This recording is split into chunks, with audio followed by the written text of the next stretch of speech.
Daga jin lafazin da jarumi Adam A Zango ya faɗa, jaruma wacce aka fi sani da Farida Muhammad ta cikin shirin nan naku mai farin jini wato labari na, wacce ta taka rawar gani a cikin shirin nan naku wato daɗin kowa, ta fito ta jinye lamarin soyayyarsu wanda suke yi a ɓoye, wanda har ta kai ta kawo yanzu kowa ya riga da ya sani.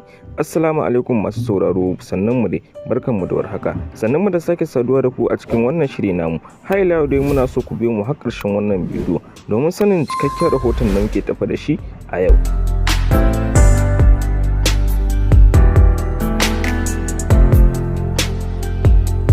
Shi dai jarumi Adam A Zango ya fito ya yi magana ya ce shi fa ya faɗi wannan martani ne akan wasu mutane da suke ci mai dunduniya, wanda suke so su ga bayansa, wanda suke cin fuskarsa a bayan idansa, kuma duk da cewa abokansa ne. To kowa dai yana so ya ji wani martani wannan jarumi ya furta, wanda yake matakar taka gani a halin yanzu a masana'antar shirya fina-finan Hausa. Ya ce shi fa in dai magana ce ta aure, shi ba miji na gari bane, inda ya fito duniya yake faɗa. Daga jin wannan lafazi wanda jarumi Adam A Zango, jaruma Farida Muhammad ta janye.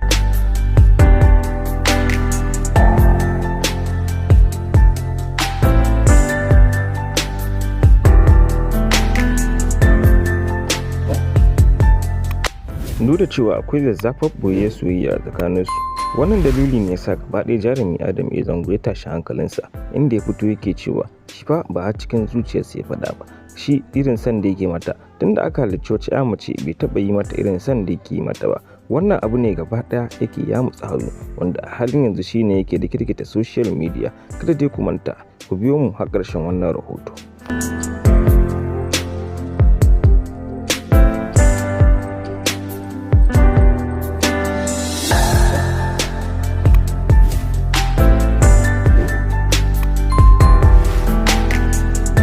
Ita ma jarumar ta fito ta yi takaitaccen bayani, inda take cewa tunda ta ga jarumi Adam A Zango, ko kuma in ce tunda ta ga Adam Zango yana aure saki, gaba ɗaya dama hankalin ta bai kwanta ba, inda ya fito yake cewa shi fa duk matan da ya saka akwai dalilin da suke sa ya sake su, ba wai haka kurin yake saki ba. Kuma ya fito ya faɗa mata cewa da ita zai yi rayuwa har abada, irin rayuwa ta zaman aure, ita ce za ta zama uwar gaba ɗaya 'ya'yansa insha Allah.